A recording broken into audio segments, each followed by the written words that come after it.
right, good morning, everybody. Welcome to our third session of our Meet the Educator series. Today we have Judy Schmidt, who is our Metro 4-H person. Emily Schoenfelder is also a 4-H educator in our unit, but she is at a conference in Florida. Like, too bad for her, right? She gets to be in lovely Florida right now, so we miss getting to chat with her, but I'm sure we'll get her caught up with everything later and you can all meet her sometime. But we're going to let Judy go ahead and give you kind of an overview. And if you have questions on how we can plug in, make sure that you're either putting them in the chat or we can ask them at the end. So thanks for doing this, Judy, and welcome. We're glad to hear what you have to say today. Yeah, great. Thank you for inviting me to talk a little bit about 4-H. 4-H, I'm sure a lot of you are somewhat familiar with it. We were talking a little bit with some of the people who were on at the beginning. It's changed a lot over the years. So hopefully I'll provide some information that will be helpful for you to know a little bit about what 4-H is today and ways that we can collaborate and kind of what we're doing. So I'm going to start just with talking a little bit about the people who are on the 4-H team in our unit. So Emily Schoenfelder is a 4-H Youth Development Educator that covers all 4 counties, Fulton, Mason, Peoria, and Tazewell. She's located in the Tazewell office, and I am in the Peoria office. I focus largely on reaching kids we don't historically reach in 4-H, so that's why my title says Metro Educator. I work a lot trying to engage kids maybe who haven't had an experience in 4-H before. So I'll tell you a little bit about myself personally. I worked for Extension for over 21 years. I'm a mom of 2 kids. I have an 8th grader and who's 13 and an 11-year-old who's a 5th grader, Max and Ella. And so most of my free time that's not at work is spent at one of their activities. And I was talking to my daughter the other day about 4-H, and I realized that I've been involved with 4-H since I was 8. So I was a member of the Bennington Clovers when I was in 4-H. And then in college, I went to U of I and lived at 4-H House, which was a cooperative sorority for people who had been in 4-H. And then in grad school, I worked for the state 4-H office and did a research project about kids' involvement in 4-H and started working 4-H right out of college. So I have a strong passion for 4-H, and I think it has the potential to have a strong impact on kids. So I'm excited that you're all chose to spend a little time learning about it today. The other 4 people who are part of our 4-H team, not including the support staff, I should have put them on the screen as well because they're a huge part of it as well. But these are the program coordinators. There's a program coordinator in every county. So Catherine Jerome is the program coordinator in the Tazewell County office. Krista Gray is in the Fulton County office. Jolie Pearson is in Mason County, and Christy Smith is in Peoria County. And so all 4 of these people have very direct contact with all of our 4-H community clubs. And we'll talk about the different ways that people participate in 4-H a little bit later. But they're very involved in kind of the day-to-day operations of our community club and spin clubs. So I have a question for you before we kind of dive into what I've prepared is what comes to mind when you think of 4-H? So when you think of the word 4-H or you hear it, what comes to mind? And you can unmute or put it in the chat box. Okay, I see 4-H fairs in the chat. What else? Learning new skills, lots of fun childhood memories. A fun fact, Anita and I were in the same county growing up in 4-H. I don't know if people knew that or not.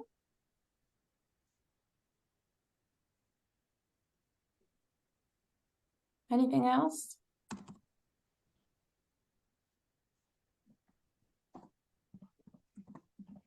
Well, I'll show you what I pulled. So I made one of these word clouds, and this is from our state 4-H website. So you can make a word cloud based on words that appear on a website. And so these are the words that stuck out from our state 4-H website about 4-H. And so when I look at this, the things that stick out to me from this kind of word cloud are the words youth, obviously, in 4-H, But opportunities, and I do think 4-H provides a lot of opportunities for youth, both locally, at the state level and nationally. There's a lot of opportunities for kids to explore different things.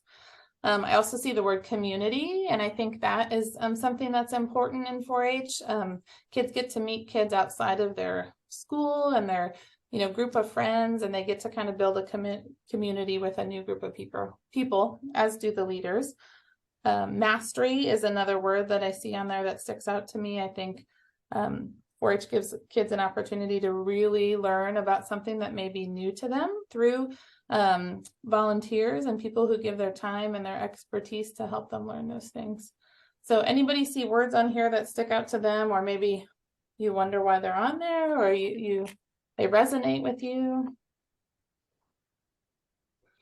I think leadership is one of the big ones that I think of with 4-H, because kids that go through that program, I notice, are really leaders in their thing. I noticed it when I taught in the schools, that you could tell a 4-H person because they really are the leaders. Great, thank you for sharing that.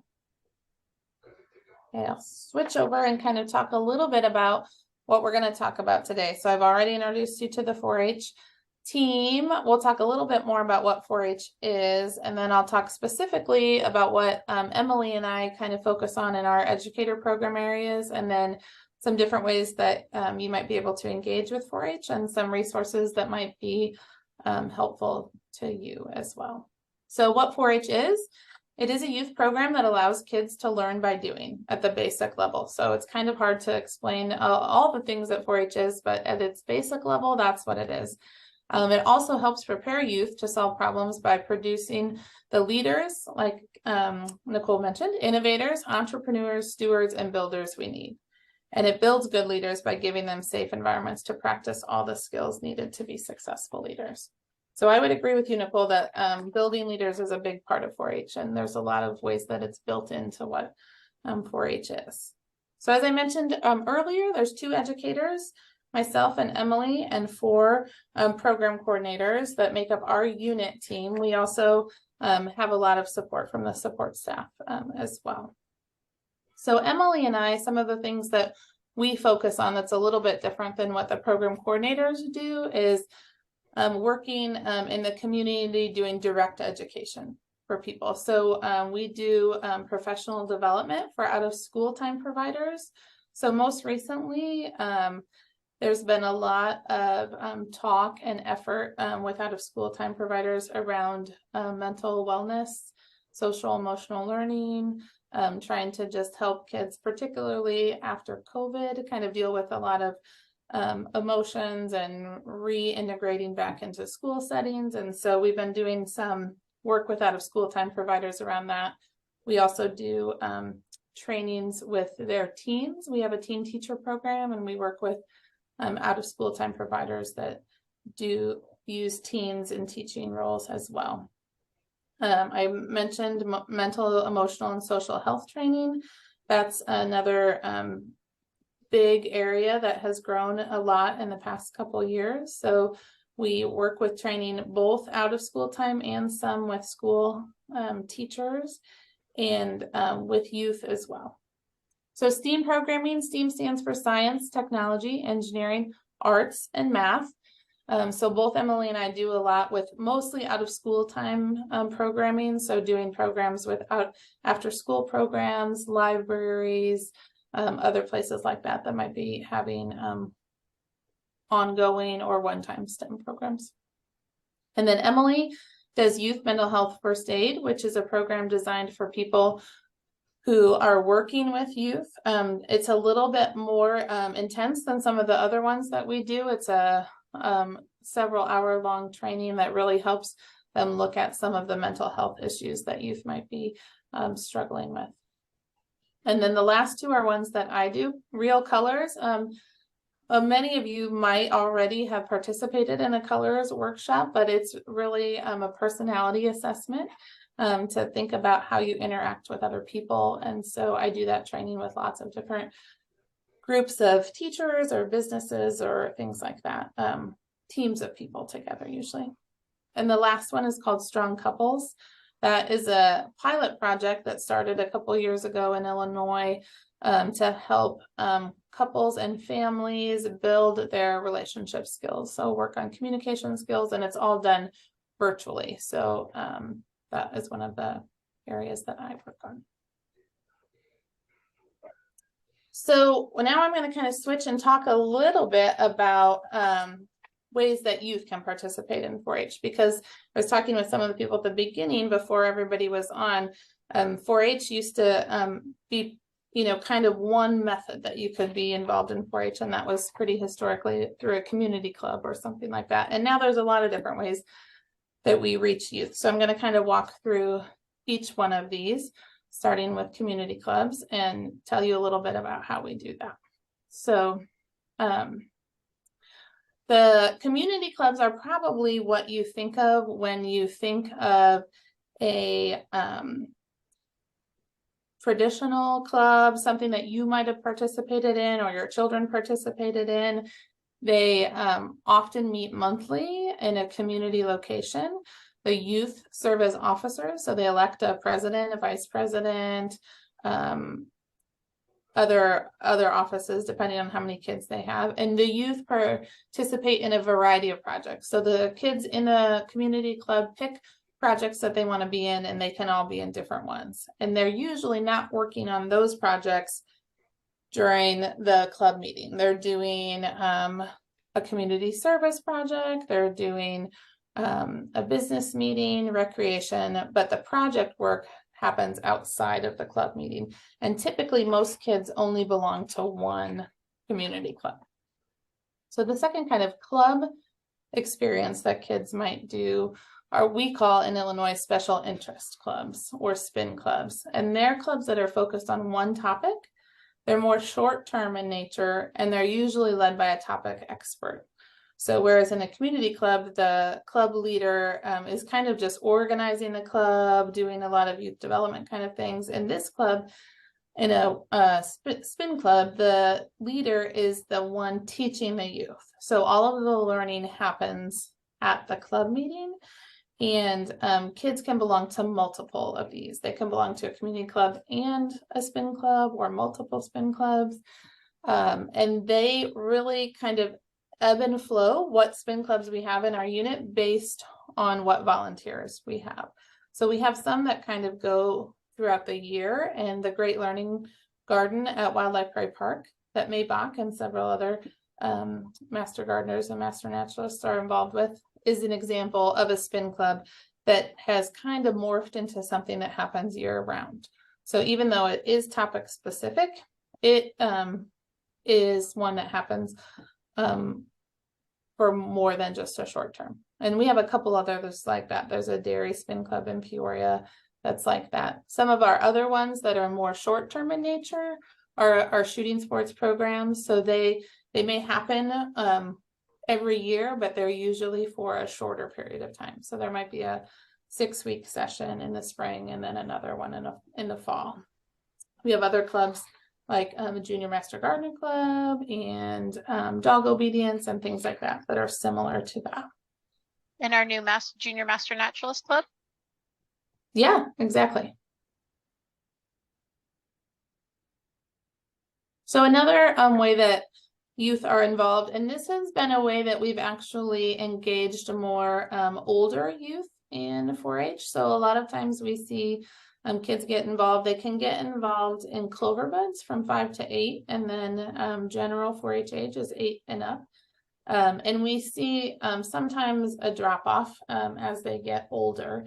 But the teen teacher program is one program where we specifically are targeting high school age youth, and we're recruiting these youth and training them to work with younger kids. So they help teach our summer day camps. We just were at Engineering Day at the Riverfront Museum last weekend, and they helped man the booth for that.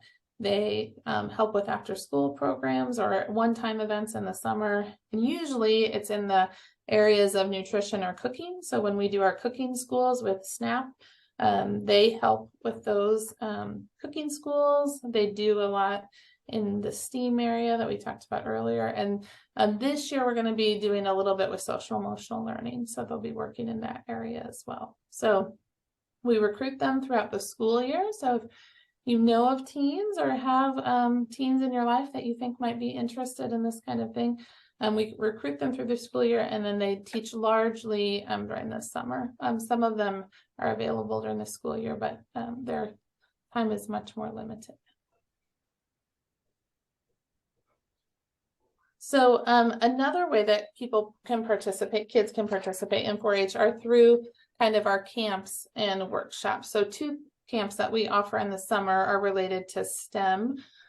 And so one is called 4G STEM Camp, which stands for Girls Plus Games Plus Gadgets Equal Genius. And it's been going on since 2014 with the goal of exposing girls to careers in the STEM field locally. And so it's open to girls going into 6th, 7th, and 8th grade. It starts and ends at Bradley every day, and they really get to go do 4 host site visits. So they go see 4 different locations in the community and get to engage with people there. So in the past, we visited Caterpillar, Farnsworth Group. We usually try to do a medical experience, either at Jump Simulation, which is part of OSF, or Methodist. We've been down to Emaquan. So it's a good experience for girls to see local STEM careers and to really interact with a lot of different careers in a short amount of time. The second one that happens in the summer is called STEM Academy. Their names are very similar, so sometimes it gets confusing. But this is also a week-long camp. It's only a half day. So the other one goes from all day, 8:30 to 4:30. This one's a half day, 9 to noon. And it's open to boys and girls, and they're in 6th, 7th, and 8th grade. And where the last one really focused on kind of exposure to careers, this one is very skill-based. So the kids are really working on a project for the whole week, and it's usually focused around computer science. So as you can see, they're all working on the computer, and this one they do a lot of coding or building something that they're working on with a computer. So the other kind of related to camps and workshops are different events that we do that are kind of one-time events that people can be involved with. And the first one up here, Clovers Around the County, that's going on right now. So in the past, some of you might have been involved with a project day that we had called Clover Clinic. It was a big project day that happened at ICC, lots of different projects in one day. And we quit doing that during COVID. And so we've kind of switched to this model for this year. We did Spark camps when we couldn't be together. And now we have kind of split apart Clover Clinic and dispersed it around the counties. So there have been a few workshops already. There's been a livestock one and a visual arts and a cooking one. And then there are more still to come yet this spring. So there's rabbits and another cake decorating, geology, things like that. So registration is still open. If you have kids that you think might be interested in that, you can register for that there. And then last year we started an Adventures in Nature challenge, and we did that largely because people were still kind of hesitant and somewhat to gather together in large groups, but there was still an interest in doing stuff together with their families. And so Adventures in Nature had challenges that families could do on their own to encourage people to be outdoors and out in nature. And then we came together at the end of the summer for an event at Dixon Mounds. So we're repeating that again this summer, only we're kind of flip-flopping it. Instead of having a culminating event at the end, we're having a kickoff in April. So in April, we'll do kind of a kickoff event to get everybody excited about the challenges, and then those will happen throughout the summer. But again, the challenges are things people can do on their own with their families. And then kind of the last way that people kind of engage with 4-H that youth can engage are after school programs. So we have a lot of after school programs focused on science, technology, engineering, arts, and math at lots of schools. And then Mindful Moments is a new one that we just started related to kind of the social emotional learning. So then I also included just some ways that people can volunteer with 4-H. So some of you are already doing this, I know, so this is kind of preaching to the choir, but there might be something that sparks your interest as well. So one option is to lead a club. So it could be a community club or a special interest club like the Junior Master Gardener Club that is going on. This picture is from the Wildlife Prairie Park Great Learning Garden. So that's one example, is to lead a club or to co-lead or help a leader with a club. You can also teach a skill. So teach at a one-time workshop, a workshop series, or a limited time special interest club. And it doesn't have to be related to master gardeners or master naturalists. If you personally have a hobby that you are good at, like knitting or fishing, you know, it can be on any topic. So anything that, you know, sometimes our clubs or our workshops come from a volunteer coming to us saying, hey, I have this skill, I'd like to share it with youth, and that's great.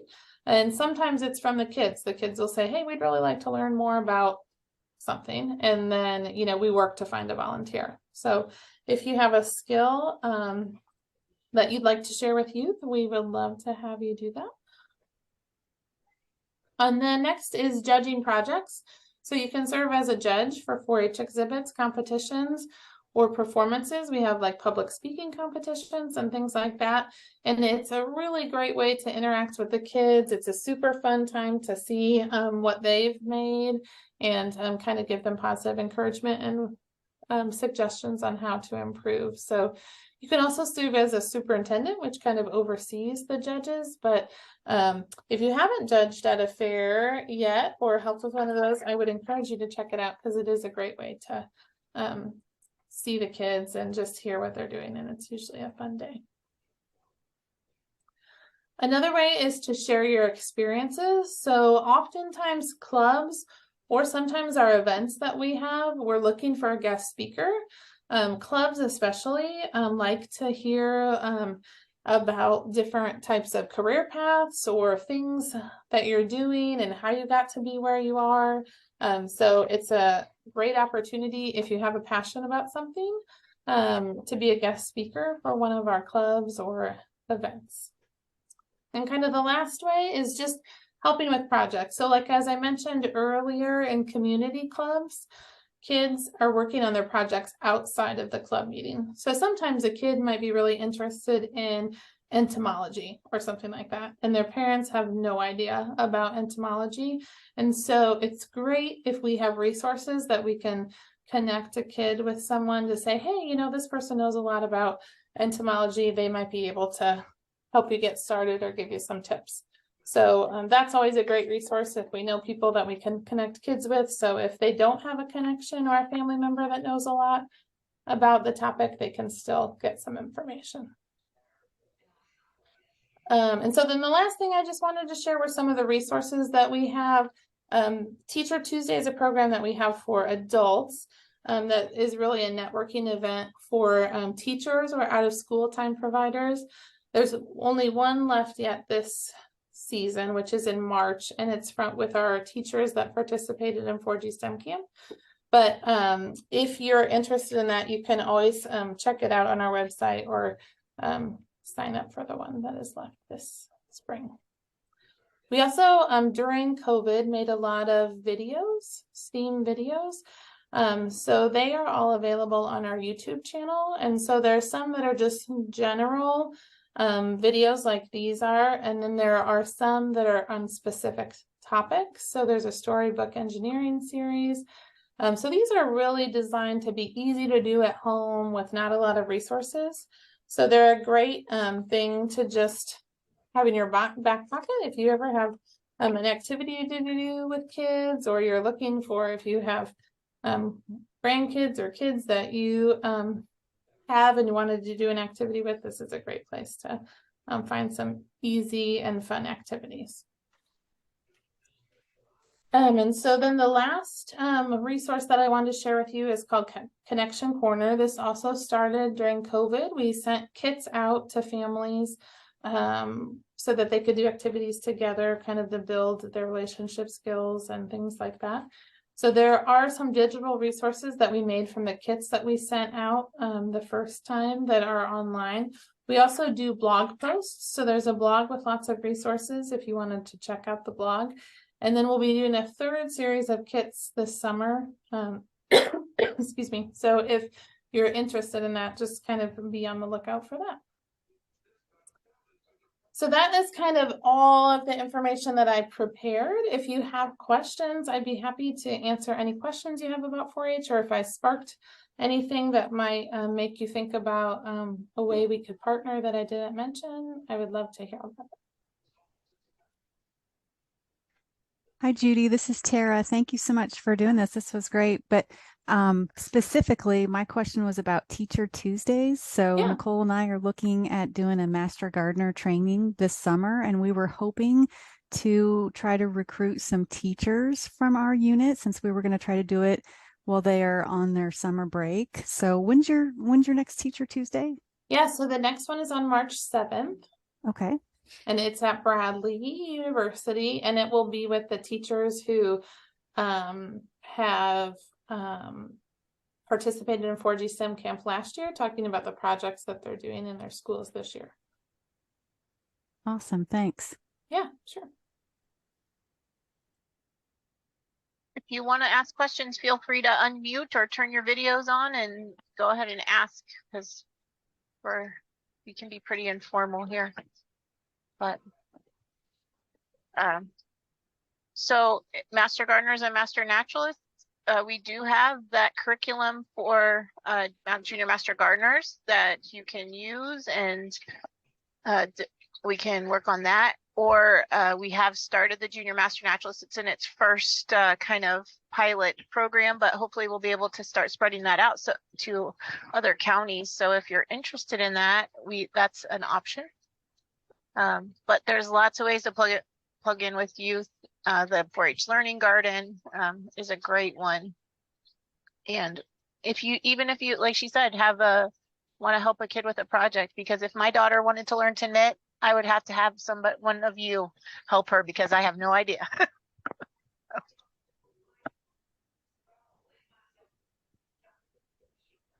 Any other questions or?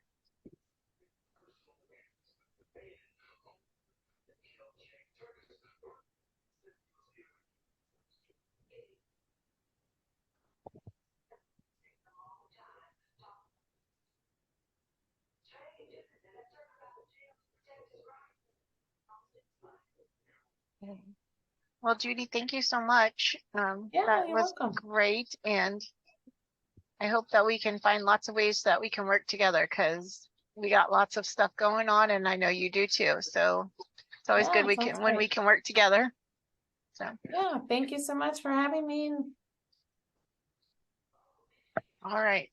Well, we hope to see you next week. Next week, we are going to have our community economic development educator, Richard Crawford, talking to us about his programs, what his plans are, and then he has a grant database that I hope he will tell us about. So he just came here last summer, so kind of still calling himself new, and we would love to hear and meet him. So if you can, we would love to have you join us.